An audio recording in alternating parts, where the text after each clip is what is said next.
Hi ಎಲ್ರಿಗೂ welcome back to our channel. ನಾನು ನಿಮ್ಮ ಶಾರುನ್. ಎಲ್ಲರೂ ಹೇಗಿದ್ದೀರಾ? ಐ ಹೋಪ್ ಎಲ್ಲರೂ ಚೆನ್ನಾಗಿಂತ ಭಾವಿಸ್ತೀವಿ. ನಾವು ಕೂಡ ಚೆನ್ನಾಗಿದ್ದೀವಿ.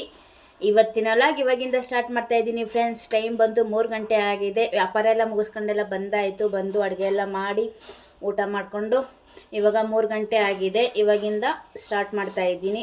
ಐ ಹೋಪ್ಪು ಈ ವಿಡಿಯೋ ನಿಮಗೆ ಇಷ್ಟ ಆಗುತ್ತೆ ಅಂತ ಅನ್ಕೋತೀನಿ. ಇಷ್ಟ ಆಗಿದ್ದಲ್ಲಿ ಏನು ಮಾಡಬೇಕು ಹೇಳಿ? ಲೈಕ್ ಮಾಡಬೇಕು. ಒಂದು ಲೈಕ್ ಮಾಡಿ, ಶೇರ್ ಮಾಡಿ, ಕಮೆಂಟ್ ಮಾಡಿ. ಹಾಗೆ ಹೊಸ್ದಾಗಿ ನನ್ನ ಚಾನಲ್ ಯಾರಾದರೂ ನೋಡ್ತಾ ಇದ್ದರೆ ಪ್ಲೀಸ್ ಸಬ್ಸ್ಕ್ರೈಬ್ ಮಾಡ್ಕೊಳ್ಳಿ ಅಂತ ಹೇಳ್ತಾ ವಿಡಿಯೋನ ಸ್ಟಾರ್ಟ್ ಮಾಡೋಣ ಬನ್ನಿ. ಏನು ಗೊತ್ತಾ ಫ್ರೆಂಡ್ಸ್, ಇವಾಗ ತಲೆಗೆ ಸ್ವಲ್ಪ ಎಣ್ಣೆ ಹಾಕೊಳ್ಳೋಣ ಅಂತ. ನಾಳೆ ಬೇರೆ ಶುಕ್ರವಾರ ಐತೆ ಅಲ್ವಾ. ಸೊ ಹಾಗಾಗಿ ಒಂದಿನ ಮುಂಚೆನೇ ಯಾವಾಗಲಾದರೂ ತಲೆ ಸ್ನಾನ ಮಾಡಬೇಕಾದ್ರೆ ಒಂದಿನ ಮುಂಚೆನೇ ಎಣ್ಣೆ ಹಾಕ್ಕೋತೀನಿ. ಸೊ ಹಾಗಾಗಿ ಇವಾಗ ಎಣ್ಣೆ ಹಾಕ್ಕೋಬೇಕು ತಲೆಗೆ. ಮಾಮೂಲಿ ನಾನು ಇದೇ ಎಣ್ಣೆ ಯೂಸ್ ಮಾಡೋದು, ಮೀರದು. ಒಬ್ಳಿಗೆ ಬೇರೆ ಹಾಕ್ಕೊಳಕ್ಕೆ ಬರಲ್ಲ, ಏನು ಮಾಡೋದು ಅಂತ ಬೇಜಾರಲ್ಲಿ ಕೂತಿದ್ದೀನಿ.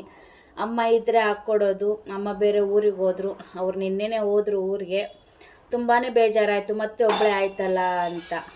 ಅವರು ಇದ್ದಿದ್ದು 2 ದಿನ ತುಂಬಾ ಇದಾಯಿತು ನನಗೆ. ಇವಾಗ ಅವ್ರು ಬೇರೆ ಹೋದ್ರ, ಅದು ಒಂದು ಬೇಜಾರಾಯಿತು. ನಮ್ಮಮ್ಮ ಹೇಳ್ತು, ಬಾರೆ ನಿನಗೆ ಎಣ್ಣೆ ಹಾಕೋಕ್ಕೆ ಬರಲ್ಲ, ಹಾಕ್ಕೊಡ್ತೀನಿ ಅಂತ ನಿನ್ನೆನೇ ಅಂತು. ಬಿಡಮ್ಮ ನಾನು ಹಾಕ್ಕೋತೀನಿ ಅಂತ ದೊಡ್ಡದಾಗಿ ಬಿಲ್ಡಪ್ ಕೊಟ್ಟೆ. ಇವಾಗ ಹಾಕ್ಕೋಬೇಕು ಎಣ್ಣೆ. ಅದಕ್ಕೆ ನಾನು ಇರೋ ಕೂದಲೆಲ್ಲ ಕಟ್ ಮಾಡಿಸ್ಕೊಂಡಿದ್ದು. ಇರೋ ಕೂದಲೆಲ್ಲ ಯಾರು ಎಣ್ಣೆ ಹಾಕ್ತಾರಪ್ಪ ಅಂತ ಹೇಳಿ ಇರೋ ಕೂದಲನ್ನು ಕಟ್ ಮಾಡಿಸ್ಕೊಂಡೆ ನಾನು. 1-2 ಮಂತ್ ಆಯಿತು ಹೇರ್ ಕಟ್ ಮಾಡಿಸ್ಕೊಂಡು, ಸ್ಟೆಪ್ ಕಟ್ ಮಾಡಿಸ್ಕೊಂಡಿದ್ದೆ. ಇವಾಗ ಬನ್ನಿ ಎಣ್ಣೆ ಹಾಕ್ಕೊಳ್ಳೋಣ.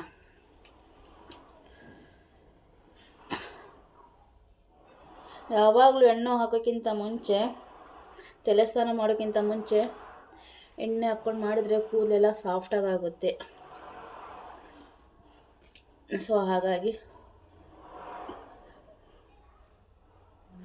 ಒಂದು ಕಡೆಯಿಂದ ಹಾಕ್ಕೋತಾ ಇದ್ದೀನಿ.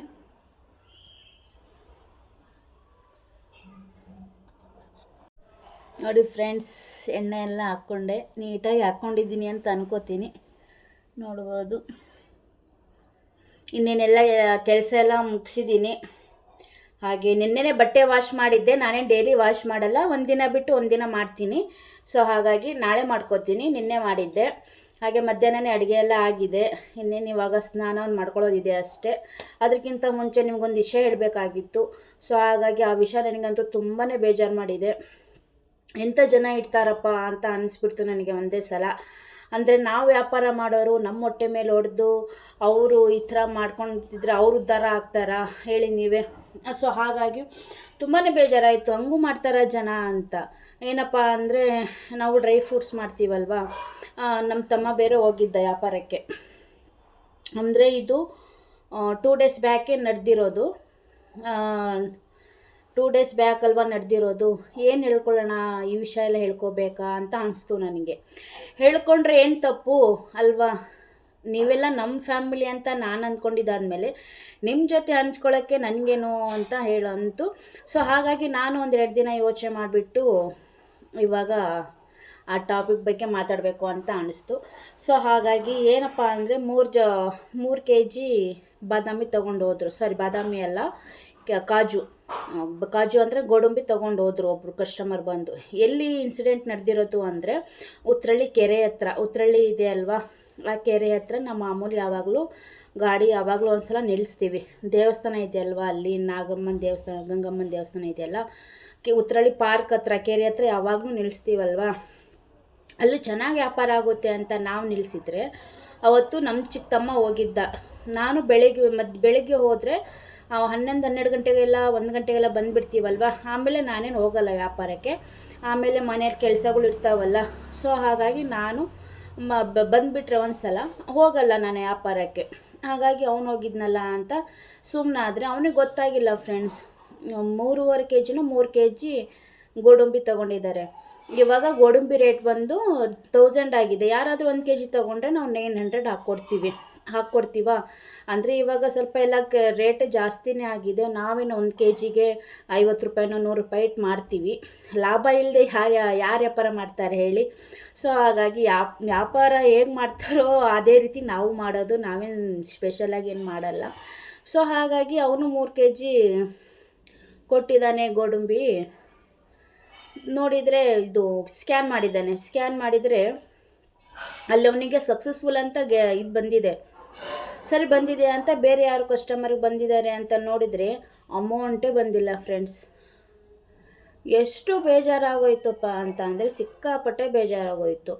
ಆಮೇಲೆ ಅಲ್ಲಿ ದೇವಸ್ಥಾನ ಹತ್ರ CC ಕ್ಯಾಮ್ರಾ ಹಾಕ್ಸಿದ್ದಾರೆ. CC ಕ್ಯಾಮ್ರಾ ಹಾಕ್ಸಿದ್ರು, ಅದನ್ನು ತೆಗ್ಸಿ ನೋಡಿದ್ರು ಅವ್ನ ಫೇಸ್ ಬರ್ನ ಕಾಣ್ತಿದೆ. ಗಾಡಿ ನಂಬರ್ ನೋಡಿಕೊಂಡ್ರೆ ಗಾಡಿ ನಂಬರ್ ಗೊತ್ತಾಗುತ್ತೆ ಅಂತ ಕ್ಯಾಮ್ರಾದಲ್ಲಿ ತೆಗ್ದು ನೋಡಿದರೆ ಗಾಡಿ ನಂಬರು ಕಾಣ್ತಿಲ್ಲ CC ಕ್ಯಾಮ್ರಾದಲ್ಲಿ. ಹೋದರೆ ಹೋಗ್ಲಿ ಬಿಡಿ ಅಂತ ನಾವು ಸುಮ್ಮನಾದ್ವಿ.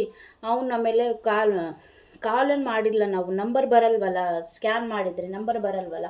ನಂಬರ್ ಇದ್ದರೂ ಹೇಗೋ ಕಾಲ್ ಮಾಡ್ಬೋದಿತ್ತು. ಆಮೇಲೆ ಎಷ್ಟು ವೇಟ್ ಮಾಡಿದ್ದೀವಿ, ಅಲ್ಲೇ ಬರ್ಬೋದೇನೋ, ಹಿಂಗೆ ಹೋಗಿದ್ದಾರೆ ಗಾಡಿ ತಗೊಂಡು ಮತ್ತೆ ರಿಟರ್ನ್ ಬರ್ತಾರೇನೋ ಅಂತ ಹೇಳಿ ವೇಟ್ ಮಾಡಿದ್ದಾರೆ.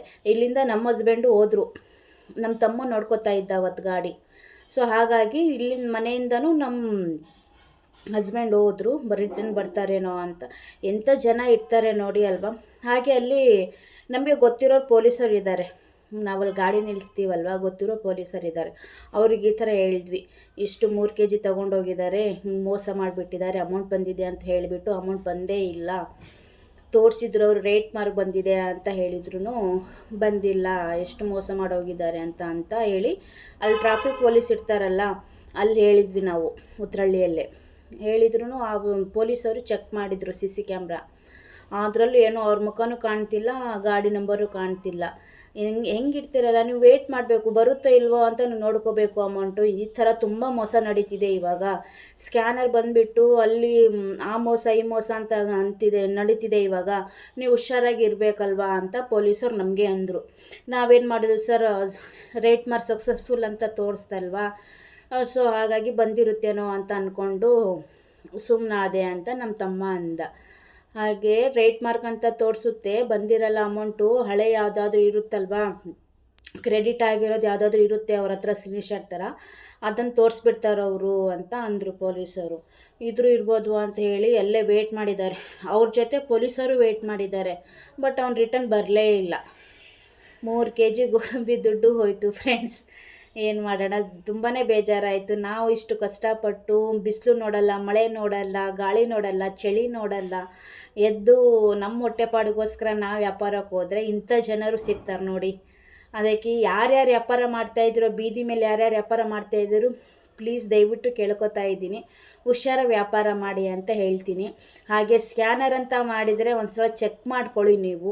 ಅವರಲ್ಲಿ ರೇಟ್ ಮಾರ್ಕನ್ನು ತೋರಿಸಿದ್ರು ಕೂಡ ನೀವು ಒಂದು ಸಲ ಮೊಬೈಲಲ್ಲಿ ಅಕೌಂಟಲ್ಲಿ ಬಿದ್ದಿದೆ ಇಲ್ವೋ ಅಂತ ನಮಗೆ ಮೆಸೇಜ್ ಬಂದುಬಿಡುತ್ತಲ್ವ, ಅದನ್ನು ನೋಡೋದು ಮಾತ್ರ ಮರಿಬೇಡಿ ಅಂತ ಹೇಳ್ತೀನಿ ನಾನು. ನಮ್ಮ ಥರ ಮೋಸ ಯಾರೂ ಹೋಗಬೇಡಿ ಅಂತಲೂ ಕೇಳ್ಕೊತೀನಿ. ನಾವು ಮೋಸ ಹೋದ್ವಿ ಅಂತ ನೀವು ಕೂಡ ಮೋಸ ಹೋಗಬೇಡಿ. 3 kg ಗೋಡಂಬಿ ಕಾಸು ಹೋಯ್ತು ನಮ್ಮದು ಅಷ್ಟು 3 kg ಹೋದರೆ ಅವ್ರದ್ದು 10 ಪಟ್ಟು ಭಗವಂತ ಕಸ್ಕೋತಾನೆ ಅಂತ ನಾನು ಅಂದ್ಕೊಂಡೆ. ಹಾಗೆ ಬೇಡ್ಕೊಂಡೆ ಕೂಡ. ನಮ್ಮದು ಅಷ್ಟು ತಿಂದಿದ್ದಾನಲ್ವ, ಮೋಸ ಮಾಡಿದ್ದಾನೆ, ಭಗವಂತ ಅವನಿಗೆ ಯಾವುದಾದ್ರೂ ಒಂದು ರೂಪದಲ್ಲಿ ಮೋಸ ಮಾಡೇ ಮಾಡ್ತಾರೆ ಅಂತ ನಾನು ಕೂಡ ಅಂದ್ಕೊಂಡೆ. ಪರವಾಗಿಲ್ಲ ಅಂದ್ಕೊಂಡು ನಮ್ಮ ಮನೆಯವ್ರಿಗೆ ಅದೇ ಮೈಂಡಲ್ಲಿ. ಇವಾಗ ರೇಟ್ ಬೇರೆ ಆಗಿದೆ, ಏನು ಮಾಡೋಣ ಅಂತ. ಆಮೇಲೆ ನಾನೇ ನಮ್ಮ ಮನೆಯವ್ರಿಗೆ ಹೇಳಿದೆ, ಸಮಾಧಾನ ಮಾಡಿದೆ, ಏನಾಗಲ್ಲ, ಪರವಾಗಿಲ್ಲ ಬಿಡು, ನಮ್ದಂಗೆ ತಿಂದಿದ್ದಾನೆ, ಅವನದು ಅದರ 10ರಷ್ಟು ಹೋಗುತ್ತೆ ಅಂತ ಅಂದ್ಕೊಂಡು ಸಮಾಧಾನ ಮಾಡಿಕೊಂಡು ಇವಾಗ ಪರವಾಗಿಲ್ಲ. ಇವತ್ತು ವ್ಯಾಪಾರಕ್ಕೆ ಹೋದೆ. ನಿನ್ನೆನೂ ಬೇಜಾರಾಗಿತ್ತು, ಸೊ ಹಾಗಾಗಿ ವಿಡಿಯೋ ಮಾಡೋಕ್ಕಾಗಿಲ್ಲ. ಅದಕ್ಕೆ ಇವತ್ತು ಮಾಡೋಣ ಅಂತ ಮಾಡ್ತಾಯಿದ್ದೀನಿ. ನಾಳೆನಾದರೂ ಅಪ್ಲೋಡ್ ಮಾಡೋಣ ಅಂತ ಮಾಡಿದೆ. ಏನು ಮಾಡೋದು, ಅವರು ಇವಾಗ ಊಟ ಮಾಡಿಕೊಂಡು ಅವ್ರ ವ್ಯಾಪಾರಕ್ಕೆ ಹೋದರು. ನಂದು ಎಲ್ಲ ಕೆಲಸ ಮುಗಿತಲ್ವ. ಸೊ ಹಾಗಾಗಿ ಈ ವಿಷಯ ನಿಮ್ಮ ಹತ್ರ ಹಂಚ್ಕೊಂಡ್ರೆ ಎಷ್ಟೋ ಜನಕ್ಕೆ ಹೆಲ್ಪ್ ಆಗ್ಬೋದು ಅಂತ ಅಂದ್ಕೊಂಡು ನಾನು ಹೇಳ್ಕೊಂಡೆ. ಈ ವಿಷಯ ನಿಮಗೆ ಯಾರ್ಯಾರು ವ್ಯಾಪಾರ ಮಾಡ್ತಾಯಿದ್ದಾರಲ್ವ, ಯಾರ್ಯಾರು ನಿಮಗೆಲ್ಲ ಗೊತ್ತಿದ್ದಾರೋ ವ್ಯಾಪಾರ ಮಾಡ್ತಾರೋ ಅಂಥವರಿಗೆಲ್ಲ ಕಳಿಸಿ ಶೇರ್ ಮಾಡಿ ಅಂತ ಕೇಳ್ಕೊತೀನಿ ನಾನು. ನಮ್ಮ ಥರ ಮೋಸ ಹೋಗೋದು ಯಾರೂ ಬೇಡ.